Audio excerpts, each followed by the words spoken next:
Hi guys, this is a video on how to care for your Indian stick insets. So these are my newest lot of eggs, which is why it says new on the top.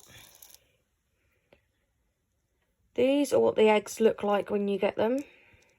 They're quite rounded and they have the yellowy browny tips on them. So when you first get them, you can just put them in a little jar like this and poke some teeny tiny holes in the top and make sure the lid is secure, hence why mine's taped. Don't make the holes too big, otherwise they'll be able to get out. And trust me, if they get out, you will not know about it until you find them in random places. And then once they hatch, you'll be wanting to take them out of there. And now, when they hatch and they're little babies, they're called nymphs. Nymphs. Now, these are all adults here. I've got 13, so I've got a pretty large tank. And here's just 4 of them. So they take up quite a bit of space once they grow. They like to climb and hang upside down.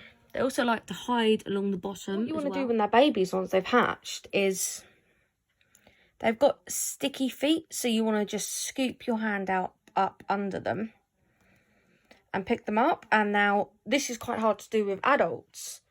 You can't just pick them up because they're very, very sticky on their legs. The little nymphs, you can just slide your hand under them, pick them up, put them in the tank. Now once they grow, you'll see in a minute that they're actually quite tame. Come on, mate. And they're very easy to handle once they grow up. What you'll need is a tank with holes in, just like this. And what you'll want to do, if I can show you this, is cover the holes with either stockings, tights, or if you can find it, netting. Because when they're babies, and even at this size actually, if they can and will, they will find a way to crawl out through the holes. So you have to keep the holes covered, but with a breathable fabric, because these little guys do still need air. They eat ivy. This is ivy. They also eat bramble. I personally use the ivy because I find it lasts longer and it does a lot better. You can also put sticks, vines and twigs in there, which, if they're in the mood, they will climb on them, and if not, now, they won't. Pesky little things can and will escape. When they're little, they drop off your hands quite easily, they fall, and they're not quite as good at gripping on, so you do have to be careful.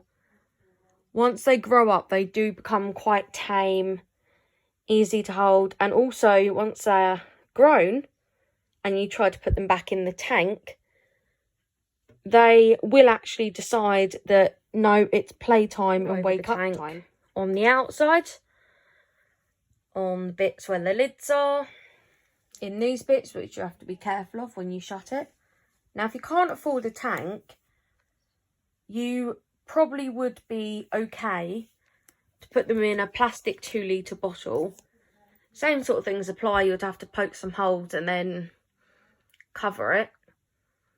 So that's about it, really. They're pretty easy to look after. You do need to make sure they've got lots of fresh leaves. And you will hear them munching. They make quite a click-click sound. Although, when they're babies, until they grow up, you will need to rip the leaves. So, as an example here, mine are adults, and you can quite easily tell that they've eaten this leaf already.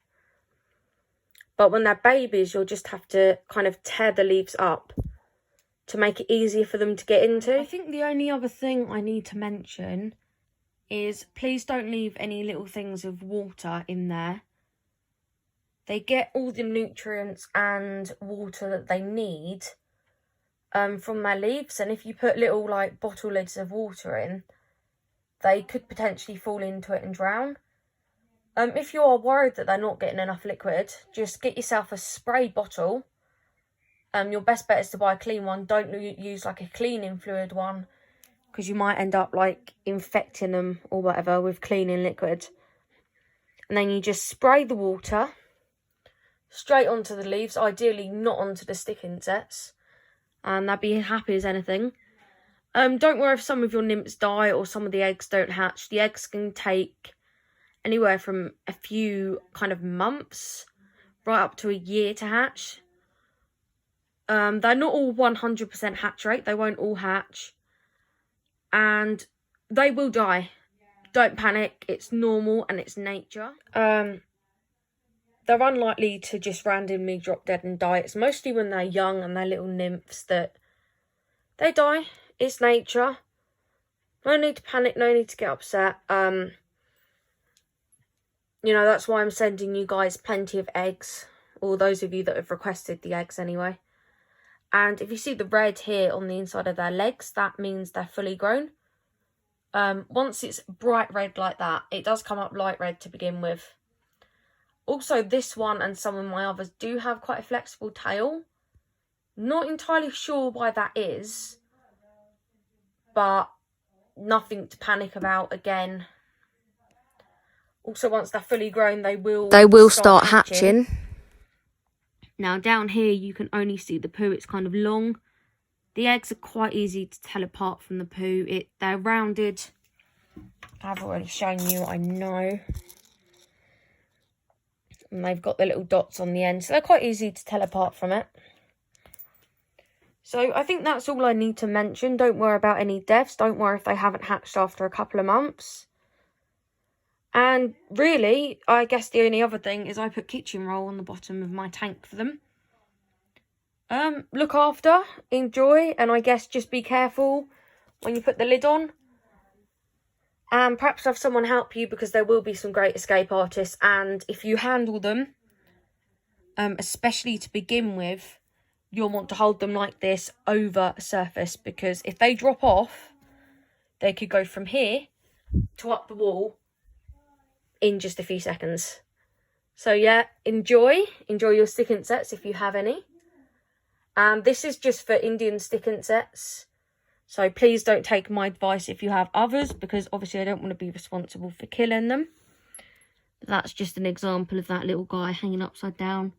They will shed their skin as well. That's also normal. They usually hang upside down to do it, so again, don't panic. Also, I'm honestly not sure which one's a male and female. I've heard that the males can be smaller, but there's no, as far as I'm aware, no real way to tell. But any questions, please ask. Okay, enjoy. Bye. One more thing, they do occasionally kind of play dead, where they will just lay flat and will not move. They do this especially as they get older and you go, oh my god, they're dead. But please bear with them and give them some time, because that's what I call stick mode.